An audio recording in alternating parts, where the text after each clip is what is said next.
Acción. Suspenso. Aventura y más acción.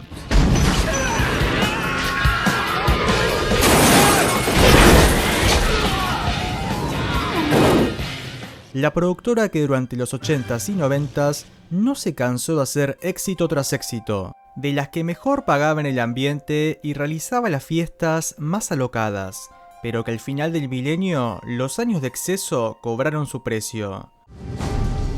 Hasta la vista, baby. Esta es la historia de Películas Carolco.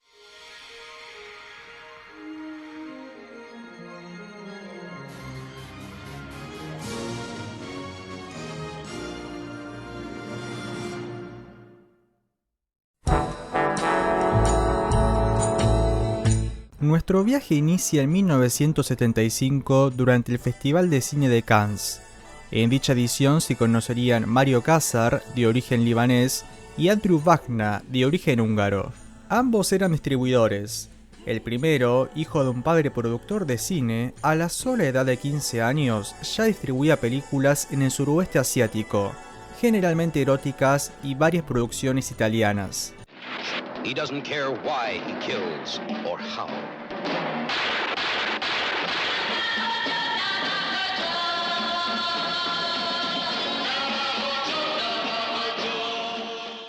Mientras que el segundo estudió cine en Los Ángeles, tuvo su propio estudio fotográfico y hasta fue parte de una empresa de pelucas. Pero tras fracasar en ambas, se mudó a Hong Kong y terminó haciéndose cargo de varias salas de cine y también de la distribución de varios films, mayormente protagonizados por Bruce Lee.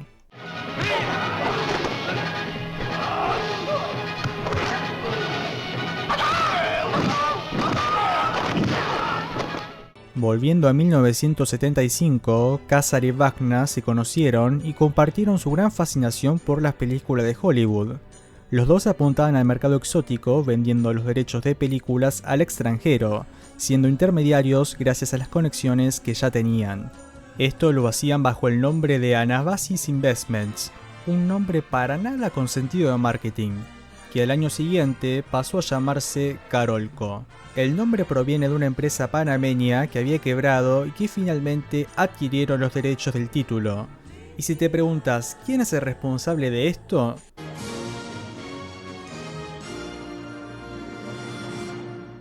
es nada más y menos que Jerry Goldsmith, un enorme compositor que tiene en su haber trabajos como El planeta de los simios, Chinatown, Alien, Gremlins y muy cercano a Carolco, como veremos a futuro.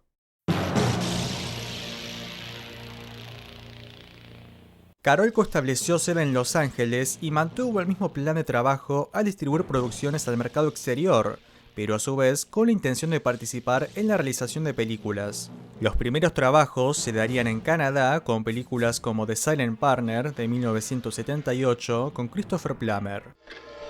I'm gonna kill you, so help me. I'm gonna kill you. Starring Elliot Gould, Christopher Plummer, and Susanna York.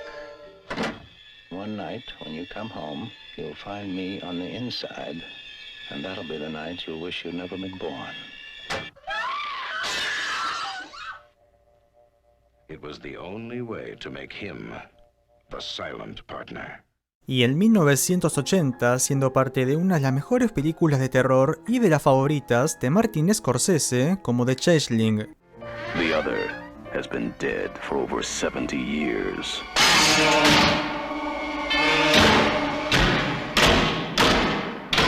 Claire, I'd like to talk to you about the house. Protagonizada por George C. Scott, donde interpreta a un compositor que tras perder a su familia en un accidente, decide enfocarse en su trabajo y mudarse a Seattle, hospedándose en una casa con un oscuro pasado que pronto empezará a manifestarse. What is it you want? What do you want from me? Many films will frighten you, but only a few can really terrify you. The Changeling, An experience beyond total fear. Ambas películas funcionaron tanto en crítica como en recaudación. El thriller y sobre todo el terror son dos géneros que van muy bien con productoras que están iniciando su recorrido. En 1981, Carolco fue parte de la distribución del film Victory, dirigida por John Huston y basada en un hecho real como el Partido de la Muerte, donde un grupo de prisioneros en un campo de concentración disputan un partido de fútbol con el mejor equipo de la Alemania nazi, debatiéndose entre aprovechar la ocasión para escapar o quedar en la historia, hiriendo el orgullo nazi, pero sabiendo que la ejecución será su destino. A stacked game. The Third Reich's finest against a ragged bunch of prisoners of war. The Germans thought they had it made.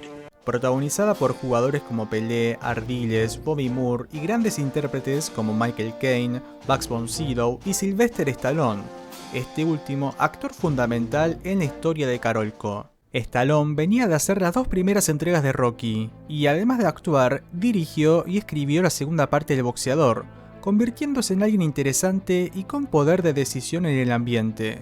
Pero en 1978 realizó Paradise Alley, película donde también ejerce los tres roles.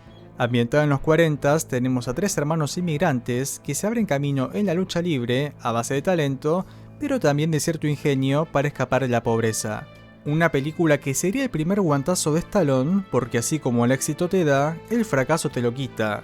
Seguirían películas como la mencionada Victory, una producción más internacional, rodada en Europa, y luego Halcones en la noche, que no terminó siendo el éxito comercial que esperaba el estudio Universal. Los 80s comenzaban inciertos, es por eso que volvería a sus raíces preparando la tercera parte de Rocky, pero antes recibiría una propuesta de Carolco. One man who'll never give up.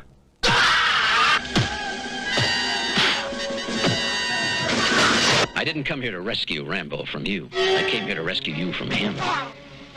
Are you telling me that 200 men against your boy is a no-win situation for us? You send that many, don't forget one thing. What? A good supply of body bags. Sylvester Stallone. You have never seen him like this before. First Blood, from the best-selling novel. First Blood, o Rambo, como se conoce en Latinoamérica, está basada en el bestseller homónimo escrito por David Morrell en 1972. En un principio, los derechos pasaron por estudios como Columbia y Warner, realizando más de 20 guiones, pero nada concreto en realidad. Ted Kotcheff, gran realizador australiano y que era parte del proyecto desde la época de Warner, le propuso a Carolco comprar los derechos que costaron $350.000.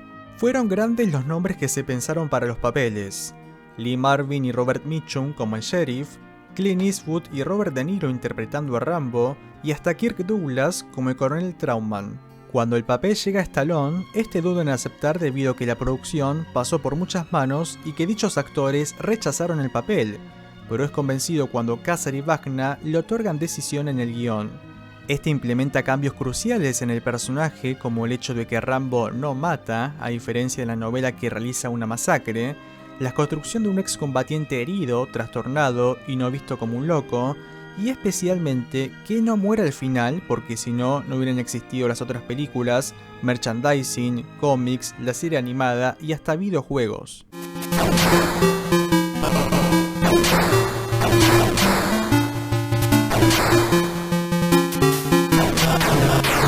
Mención aparte para la gran composición de Jerry Goldsmith, que en parte reutilizó piezas que había compuesto para El planeta de los simios.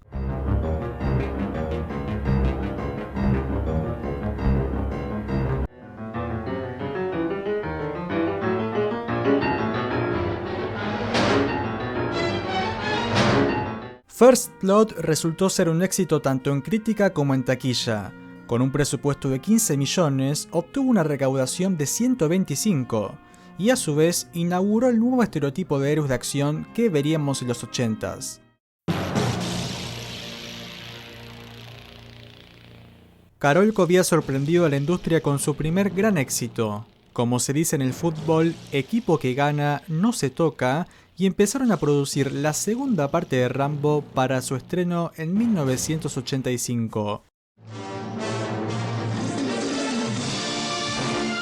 Sylvester Stallone is back as Rambo. Rambo contraataca y esta vez en Vietnam, siendo solicitado por el gobierno para una misión de reconocimiento que en realidad se convierte en una misión de rescate de varios soldados que fueron capturados durante el conflicto. Dirigida por George Cosmatos, con el que luego junto a Stallone realizarían Cobra, vemos una película que derrocha acción por doquier. Si en la primera entrega el Boina Verde era un personaje herido que huye de la violencia, ahora él se ha convertido en la personificación de la guerra. No man, no law, no war can stop him. Sylvester Stallone is back as Rambo. First Blood, Part 2. Inicialmente el film contó con guión de James Cameron, que venía de realizar nada más y menos que Terminator. Este escribió haciendo hincapié en los soldados capturados y la negligencia de Estados Unidos, pero a Carolco y Stallone les interesaba más la acción, siendo el propio John Rambo quien reescribió el guión.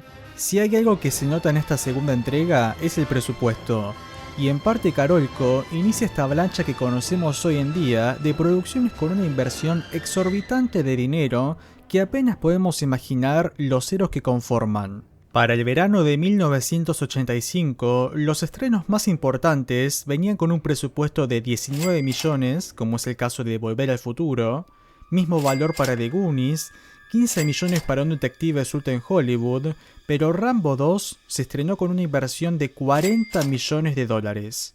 Ahora bien, ¿cómo una productora que apenas había tenido su primer gran éxito podía gastar más que los grandes estudios? La respuesta es fácil. Gastaban dinero que todavía no tenían.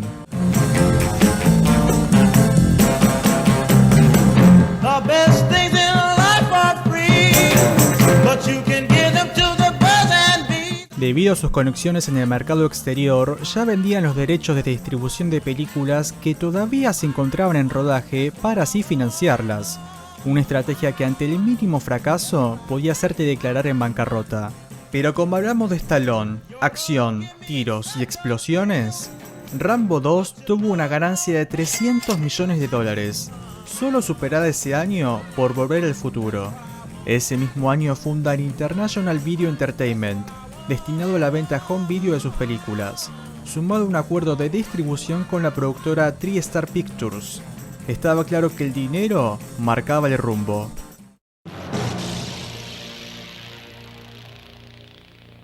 Kassar y Wagner habían entrado al sistema, y es más, empezaban a cambiarlo. Si para realizar un film en otros estudios tenías que pasar por un enorme sistema burocrático que podía llevar incluso años, en Carolco todo pasaba por el dúo de oro, como se le llamaba. Con la taquilla viene la reputación en el ambiente y el público, pero no así de la crítica, que ya veía a la productora como una mera realizadora de entretenimiento. Carolco necesitaba una obra que demostrara su paso hacia la adultez, lo que se conoce como una película para festivales y que otorgue cierto renombre. Contrataron a Alan Parker, director de Expreso de Medianoche, Fama y Pink Floyd The Wall, un elenco integrado por Mickey Rourke en el punto más álgido de su carrera, Robert De Niro con un Oscar en el brazo y Elisa Bonet, joven promesa conocida por el show de Bill Cosby. La película en cuestión, Angel Heart, o Corazón Diabólico, como se estrenó en Hispanoamérica. Allow me to introduce my client, Monsieur Louis Cypher.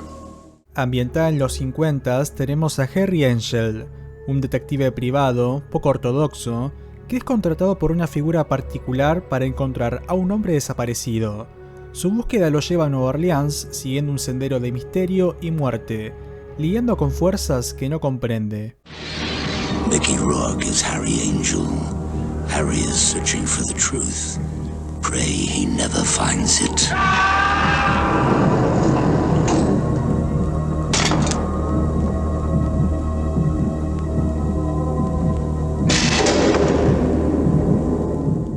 La película es una rara avis de los 80s. Integra un estilo noir, aspectos de terror, mucho thriller. El público sometido a secuencias incómodas, casi cayendo al mismo espiral que lo hace su protagonista. Por su parte, la crítica de aquel entonces estuvo dividida, y el público no acompañó. De 18 millones que tuvo de presupuesto, obtuvo una taquilla de 17, Su calificación R no ayudó demasiado, encontrando sí una mayor aceptación en años posteriores gracias a la venta home video y que la misma se pase por cable.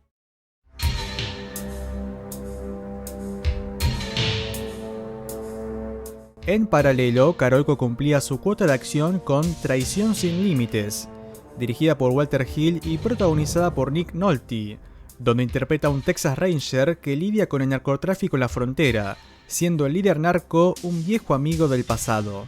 El film, escrito por John Milius y que hereda la acción de Sam Peckinpah en películas como La Pandilla Salvaje, tuvo una buena acogida en la crítica, pero no así del público.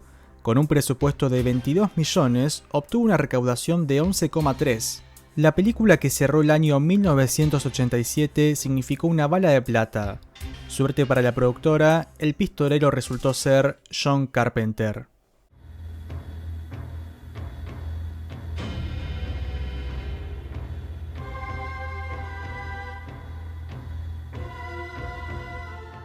Mientras el género de terror seguía con slasher tras slasher, el maestro del horror demostraba estar varios casilleros adelantado con Príncipe de las Tinieblas. Antes de fallecer, un sacerdote le confiesa a su sucesor que en el sótano de una iglesia abandonada se encuentra nada más y menos que Satanás, encerrado en una suerte de cápsula. El nuevo sacerdote le pide ayuda a un conocido profesor de física y sus alumnos para que estudien este hecho y lograr, mediante la fe y la ciencia, contener este mal. Un mal que en su despertar atraerá a diversas criaturas, personas y así liberarlo.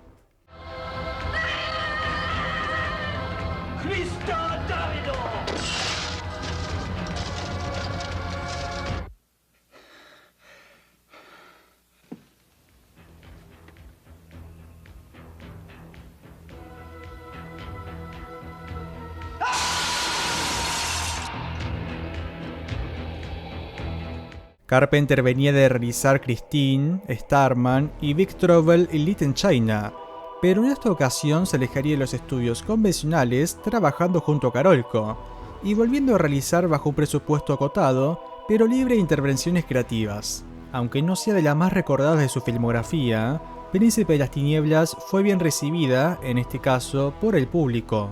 Con 3 millones de presupuesto, tuvo una taquilla de 11. Carolco cerraba así un año en el que había apostado a dar el salto mediante 3 grandes directores que en los 80s se encontraban en el tope de su carrera: Alan Parker, Walter Hill y John Carpenter. 3 películas que el paso del tiempo ha sabido reconocer. Pero si hablamos de dinero, significó el primer año de la productora con déficit. Como dice el tango, siempre se vuelve al primer amor y llamaron a la única persona indicada para el trabajo. He's a soldier who never strikes first. He's a warrior who wasn't going to take on one more war. What do you think this man is? God! Oh, God, would have mercy. He won't. But they forced him to come back to save his only friend. When they dared to draw first blood. Why must you do this? Does he do it for me? Rambo 3.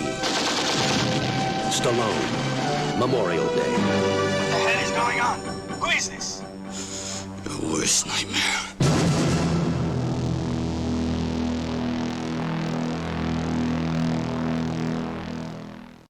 Sylvester Stallone regresa como Rambo, esta vez combatiendo en Afganistán para rescatar a su amigo y figura paterna, el coronel Trauman, que se encuentra en un fuerte ruso. Un film enteramente de la época reaganiana, reflejo de lo que ocurría fuera de la ficción durante la guerra entre la Unión Soviética y Afganistán. Carolco tenía que demostrar estar a la altura de las circunstancias. Stallone volvería, no sin antes cobrar un caché de $12 millones, en los que se incluyó un jet Gulfstream, además de volver a tener poder sobre el guión, intereses opuestos al director Russell Mulcahy, que previamente había realizado Highlander. Dicha diferencia creativa le costaría el puesto, siendo Peter MacDonald, director de segunda unidad en películas como El Imperio Contraataca, Rambo 2 y Batman de Tim Burton, el que se haría con la dirección. El rodaje se llevó a cabo en Tailandia para las primeras escenas y el resto de la película en Israel. rodaje a contratiempo ya que Kazar y Vacna querían estrenar la película durante el conflicto y no después, como terminó ocurriendo. Es por eso que al final de la película es dedicada al valiente pueblo afgano, obviamente previo al 9/11. Pese a los contratiempos, lo que involucra rodar en países como Tailandia e Israel, un guión que se escribía sobre la marcha y la contratación de 3 editores para llegar a la fecha de estreno, Rambo 3 se estrenaba con un presupuesto de $65 millones, hasta ese momento convirtiéndose en la película más cara de la historia del cine. La arriesgada apuesta, una vez más, salía bien, ya que de recaudación obtuvo 189 millones. Visto de este modo es un negoción, pero comparado con su predecesora, la saga Rambo caía de tener una taquilla de 300 millones con la segunda parte a la tercera con 189. Esto significó una señal de alerta para Kazar y Vacna. No podían depender enteramente de la figura de Stallone, que ya había cumplido su contrato con Carolco. La productora cerraba los 80s con películas como They Live de John Carpenter, Music Box de Costa Gavras, Joker de Wes Craven y Johnny Handsome de Walter Hill. En 1989 se suma la figura de Peter Hoffman, un abogado contratado por Kazar y Vacna para sumar a Carolco a la bolsa de valores, recibiendo una inyección de dinero en base a la compra de sus acciones mediante inversores. En su corta vida, Carolco había establecido las nuevas reglas del juego con una estrategia arriesgada, pero que el éxito respaldaba. Se avecinan los 90s y la productora apostaba por mucho más. Ante una nueva década en camino, el dúo de oro tenía que buscar un nuevo rostro en reemplazo de Stallone. La búsqueda no fue muy difícil. Nuevos músculos, distinto acento, pero el éxito asegurado. How do you Soviets deal with all the tension and stress? Vodka. Police Captain Ivan Danko came from behind the Iron Curtain.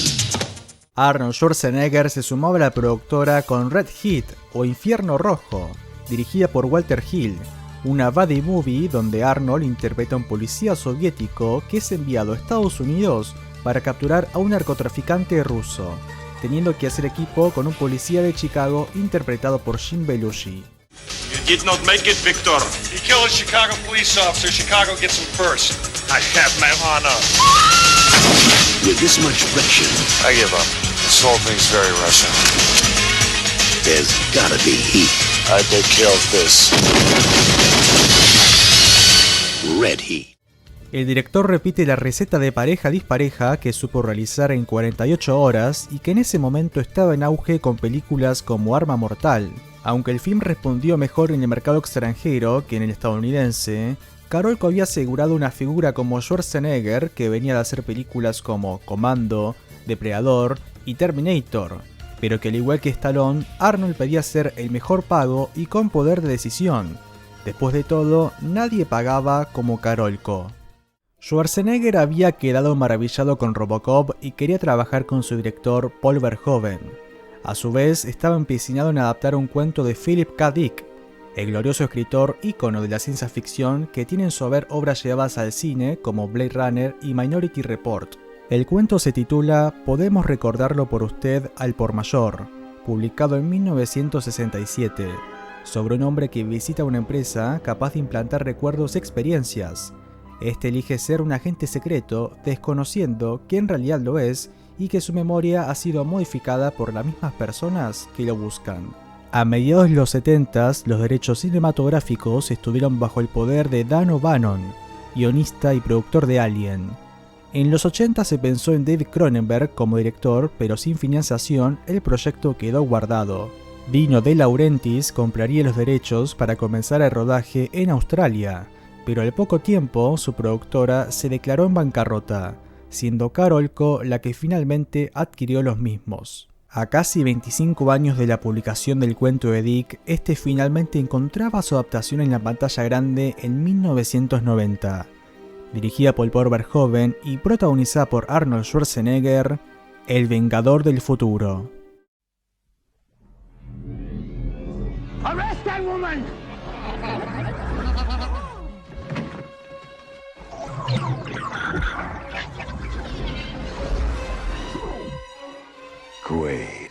Cut. Get ready for a surprise. We can't let him run around. He knows too much.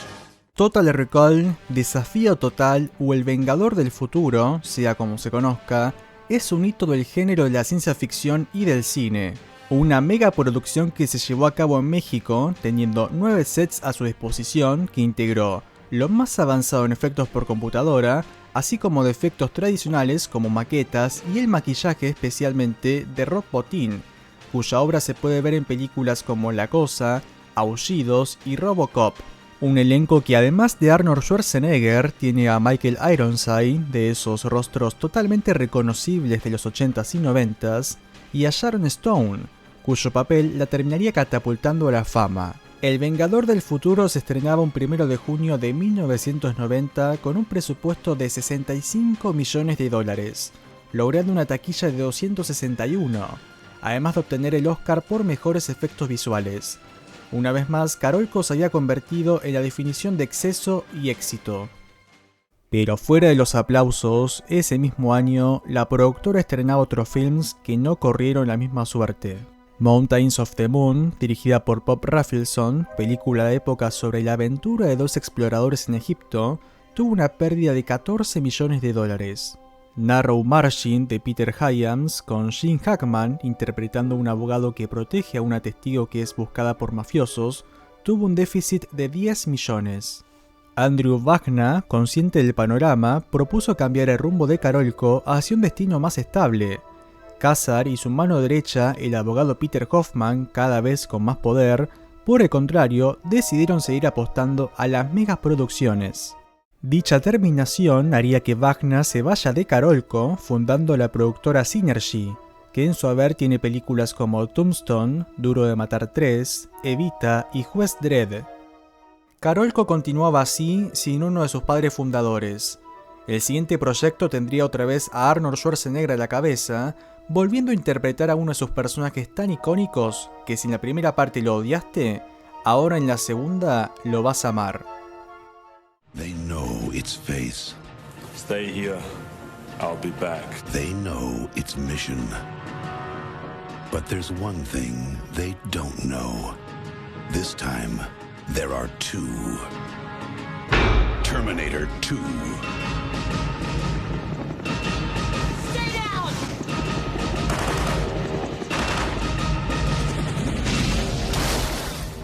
Uno está programado para destruir. El otro está programado para proteger. Quizás estemos hablando de la mejor película de ciencia ficción. Terminator 2 fue producida con el fin de marcar un antes y un después en el cine. Dirigida por James Cameron, tenía el reto de traer el juicio final a la pantalla grande, ante un público cada vez más acostumbrado a las maravillas de los efectos por computadora. El realizador ya había pensado una secuela de Terminator ni bien había concluido de filmar la primera, pero este sabía que la tecnología de mediados de los 80s todavía no estaba a la altura. Industrial Light and Magic, o ILM, los magos y genios detrás de películas como Star Wars, Volver al Futuro y Quién engañó a Roger Rabbit, fueron perfeccionando equipo y técnica. A finales de los 80s trabajarían con Cameron en su película El secreto del abismo, donde ILM desarrolla el primer personaje creado con gráficos en 3D. El director finalmente quedaba convencido de que la tecnología estaba a la altura de su visión. Dicha visión era muy costosa y ningún estudio grande quería hacerse cargo. Es ahí cuando Schwarzenegger, una vez más, convence a Mario Kassar. Este compra los derechos de Terminator y acepta el desafío de producirla. Si para inicio de los 90s una película como El Vengador del Futuro tenía el presupuesto exorbitante de $65 millones, una vez más Carolco alzaba la vara desembolsando 105 millones. Pensar que su predecesora había costado 6.4.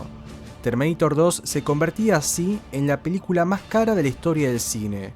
Una cuestión es invertir, otra muy distinta, gastar de más porque sí. De esos 105 millones, 15 significaron el salario de Schwarzenegger, más el regalo de un jet privado por parte de Kassar. 6 millones para el director, James Cameron, y 51 millones todo lo que involucró los efectos tradicionales y digitales, siendo la primera película en crear un personaje principal enteramente por computadora. Hablamos de muchos gastos, pero como sabemos, la película fue un mega éxito, teniendo una taquilla de 520 millones a nivel mundial.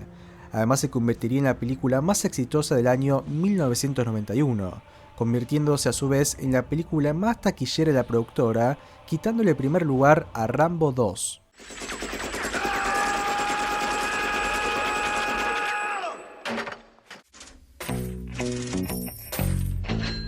El éxito de Carolco se hacía eco en otras grandes películas como Bajos Instintos, el thriller erótico y película icónica de los 90s, dirigida por Paul Verhoeven y protagonizada por Sharon Stone y Michael Douglas, tuvo una recaudación de $353 millones. Soldado Universal, la cinta de acción con Jean-Claude Van Damme y Dolph Lundgren, tuvo una taquilla de 95 millones, además de ser la puerta de entrada a Hollywood de un joven director alemán como Roland Emmerich, que luego realizaría hitazos como Día de la Independencia y El Patriota. La fortuna le sonreía a Carolco. Otras productoras que iniciaron en paralelo como Orion o Canon tuvieron sus éxitos en los 80s, pero con la nueva década entraron en declive hasta dejar de existir. Mario Kassar era considerado un rey Midas. Regalos lujosos y fiestas sin fin eran su marca. La aceptación de sus films trascendía incluso la calificación R que se imponía. Ya sea por su violencia o erotismo, no era un impedimento para llenar las salas. Pero cuando se llega a la cima, la fama te susurra y los aplausos te embriagan, es cuando tenés más posibilidades de perderlo todo.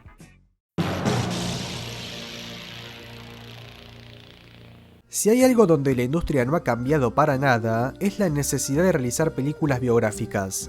Desde el cine mudo con La Pasión de Juana de Arco de 1928 dirigida por Dreyer, pasando los 80s por Bird de Clint Eastwood, hasta llegar a la actualidad con la biopic de Elvis, Marilyn Monroe y David Bowie. Esa necesidad de imprimir la leyenda, mayormente post-mortem del artista o ícono a realizar. Los 90s no fueron esquivos a esta tendencia. Malcolm X, JFK, Corazón Valiente, Ed Wood, Larry Flint, obviamente Carolco no quería perderse la ola. Contrataron a Oliver Stone, quien ya había recibido un Oscar por mejor dirección en Pelotón. Esta vez volvería a los 60s para invocar a una de sus figuras más icónicas. Name, occupation? Jim. You know the day destroys the night. Night divides the day. Sides are being chosen. The planet is screaming for change, Morrison. We gotta make the myths. You need to say the first shaman invented sex. Break on through to the others. They call him the one who makes you crazy. Val Kilmer personifica a Jim Morrison en The Doors, la película de 1991, donde Oliver Stone comentó en varias entrevistas el nunca sentir tanta libertad a la hora de realizar una película. Desde trabajar con un presupuesto de 32 millones, que terminó ascendiendo a 38, hasta el hecho de que Kassar le encomiaba seguir su visión de Rey Lagarto. Visión que durante preproducción y rodaje estuvo en constante disputa con el resto de la banda. Y es que, a decir verdad, aunque el film se titule The Doors, Stone ahonda en la figura de Morrison, tomándose varias licencias históricas, haciendo hincapié en la vida vertiginosa del cantante.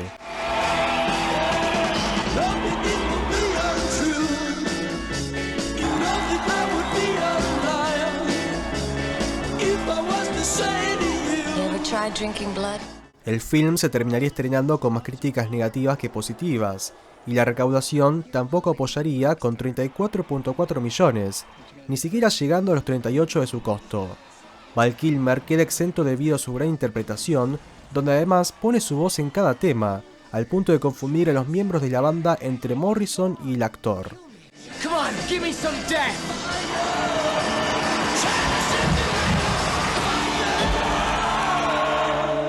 Let's just say I was testing the bounds of reality.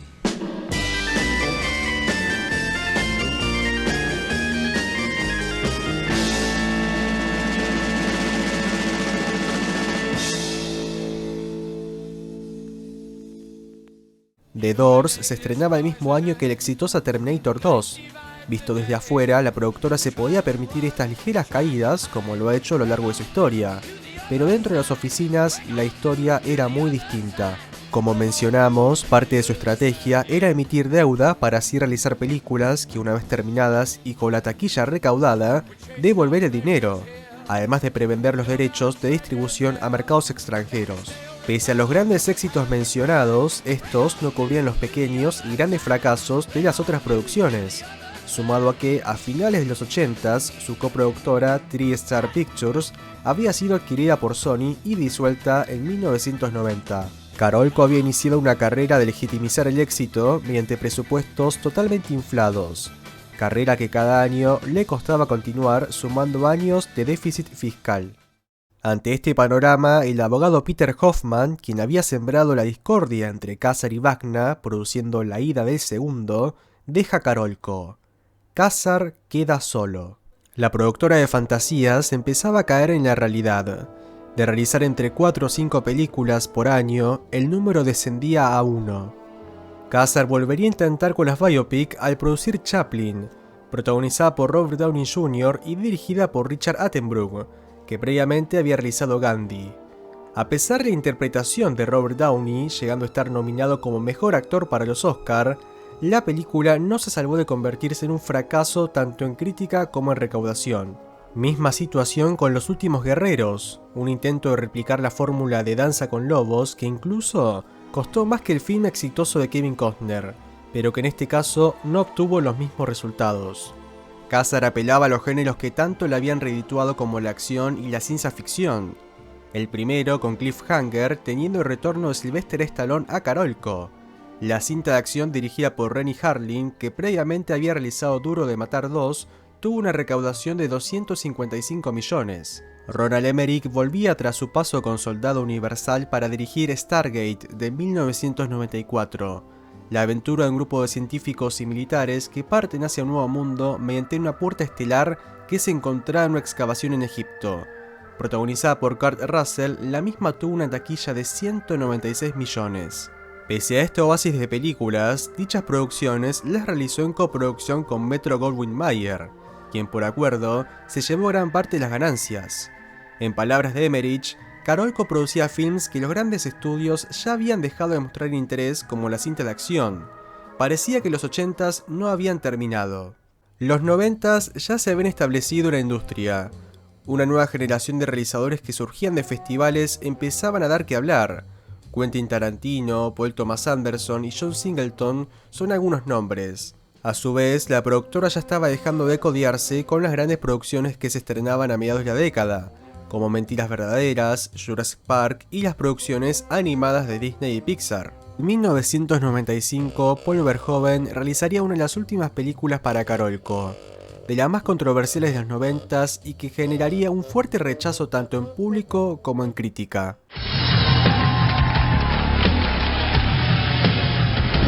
What are you going to Vegas for? You gonna win? I'm gonna dance. There's a spot open in the chorus line. I think you should try out. I got an audition. ¿Qué tan lejos llegarías por la fama? Showgirls narra la historia de Nomi Malone, una chica provinciana cuyo deseo es convertirse en una estrella corista. Terminaría viajando a Las Vegas, estableciéndose como bailarina en varios clubs nocturnos, mientras escalan relaciones, rollándose en un ambiente cada vez más oscuro y competitivo, donde el abuso de poder convierte rápidamente a las personas de víctima a victimario. It's not about fair. It's about power. You're a stripper, don't you get it? I'm a dancer. She's dazzling, she's exciting, and she's what Las Vegas is all about. Showgirls. Leave your inhibitions at the door.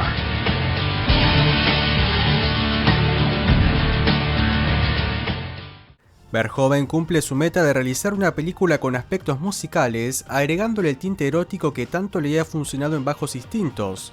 Dicho aspecto sería polémico debido a las constantes escenas sexuales que contiene el film. Tal es así que actrices como Angelina Jolie, Madonna y Pamela Anderson rechazaron el papel de Nomi por considerarlo sexista. Finalmente, Elizabeth Berkley, actriz que trabajaba en la televisión por Saludos por la Campana, toma el protagónico con el fin de dar el salto al cine, así como lo había hecho Sharon Stone con el propio Verhoeven. Showgirls se estrenaba el 22 de septiembre de 1995 con un presupuesto de 45 millones, de los cuales solo recaudó 37. La crítica la destrozó al referirse como una producción vulgar y de mal gusto, mientras que al público en general le causó una representación grotesca del mundo del espectáculo. El papel que significaría un antes y un después en la carrera de Elizabeth Berkley significó una verdadera pesadilla, siendo desvinculada de la agencia que ella representaba, continuando su carrera con papeles menores. Paul Verhoeven continuaba como uno de los principales apuntados. La película tuvo 10 nominaciones en los Razzies o anti-Oscars. El realizador obtendría el Razzie como peor director, asistiendo al evento y aceptando el premio de deshonra. Thank you very much. The worst thing happened to me today. I got 7 of the worst awards. And I'm very happy because it was much better, much more fun than reading the reviews in September. Thank you so much. El fracaso que significó Showgirls ocasionó que el siguiente proyecto de Verhoeven junto a Carolco fuera cancelado. El mismo era una película titulada Crusade, película de acción ambientada en el medioevo protagonizada por Arnold Schwarzenegger. Con el pasar de los años, la película que generó tanta controversia se convertiría en un éxito de la venta y alquiler home video. La misma representaría el deseo de muchos adolescentes de adquirir el VHS con el fin de satisfacer sus impulsos sexuales y en varios casos ver un primer desnudo. De tal manera ocurrió que generaría ganancias de $100 millones. Dinero que no llegó a ver la productora, ya que con el afán de cubrir gastos, previamente había vendido los derechos de distribución. Carolco producía la que sería su última película. Fiel a su estilo, seguiría a lo grande, coqueteando con el riesgo como ha marcado su historia.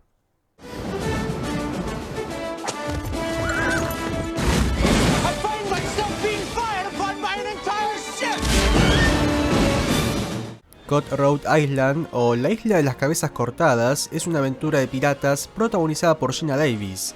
Esta interpreta a una pirata en búsqueda de 3 fragmentos de un mapa que dan con un tesoro. En su búsqueda se topará con piratas, amores e incluso la corona británica dispuesta a quedarse con el botín oculto. El rodaje fue un completo caos, desde tener locación en un país exótico como Tailandia hasta las constantes reescrituras de guión que pedía su director Renny Harlin, el mismo de Cliffhanger, y en su momento pareja de Geena Davis. Esta pedía tener más presencia en cámara de la que incluso ya tenía al ser protagonista. La producción se vería imposibilitada por varios incidentes como intoxicación de alimentos y discusiones entre el director y su propio equipo, haciendo que renuncie el jefe de cámaras y parte de los técnicos. El director de fotografía original se quebraría una pierna y sería reemplazado. Todo esto mientras el guión estaba en reescritura, con lo que significa rodar una película de época, haciendo que el presupuesto siga aumentando cada día. A tal punto llegó la desesperación de que al finalizar los días, la cuenta bancaria de Carolco se encontraba vacía, siendo el propio director quien aporte $1 millón para costear el fin del rodaje. Con la productora en llamas, Cutthroat Island se estrenaba con un presupuesto de $115 millones, de los cuales obtendría en taquilla solo 10, convirtiéndose en la actualidad como el 7º mayor fracaso en la historia del cine, superada por películas como Marte necesita mamás, Heaven's Gate y Las aventuras de Pluto Nash. Irónico que 8 años después Disney reflotara la aventura de piratas con justamente Piratas del Caribe, dando pie a la exitosa saga protagonizada por Johnny Depp.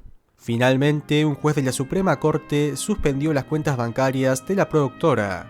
Khazar se declaraba en bancarrota. Sin dinero y sin credibilidad en el ambiente, Carolco cerraba sus puertas.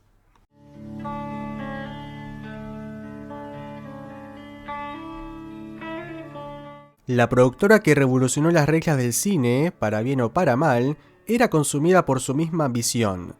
La industria en sí cambiaba. De conocer a las personas que producen las películas, a multinacionales, CEOs que producen en base a estadísticas, pasivos y activos, en resumen, gerentes de intereses. Khazar y Vecna aceptaron el riesgo. 2 amantes del cine que se propusieron estar del otro lado, cumpliendo el sueño americano. 2 inmigrantes triunfando en la tierra de las oportunidades y cayendo en la pesadilla del mismo. En 1998, el dúo volvería a juntarse fundando C2, produciendo films como Soy Espía, Terminator 3, La Rebelión de las Máquinas, Las Crónicas de Sarah Connor para televisión y la secuela de Bajos Instintos, pero tras que esta última no haya funcionado en taquilla, ambos continuaron caminos separados. Andrew Wagner regresaría a Hungría, siendo en 2011 elegido por el gobierno como el comisionado a cargo de la industria cinematográfica húngara. Dicha responsabilidad le permitió abrir un fondo nacional en apoyo a las producciones locales, llegando a duplicar las inversiones de años previos, además de capacitar a las nuevas generaciones en materia de marketing y experiencia profesional al desenvolverse por festivales internacionales. Dichas políticas le permitió al cine húngaro ganar relevancia, obteniendo 130 distinciones a lo largo del mundo. Wagner moriría en 2019 a la edad de 74 años a causa de un ataque al corazón en su natal Budapest. Mario Casar se retiraría momentáneamente para dedicarse a su vida personal junto a su esposa y 3 hijas, regresando en 2019 como productor ejecutivo en varios proyectos internacionales, siendo el que más destaca un documental sobre la vida del compositor Ennio Morricone, que a su vez produce Quentin Tarantino. A pesar de que Carolco haya dejado de existir, su icónico logo y sonido nos transportan a los 80s y 90s, con sus éxitos y fracasos, con el tiempo ubicando en su lugar a aquellas obras que pasaron inadvertidas o la crítica actuó con desmesura. Sea como fuere, es innegable el impacto que ha tenido Carolco en la historia del cine, una historia que guarda en letras grandes los nombres de Andrew Wagner y Mario Casar.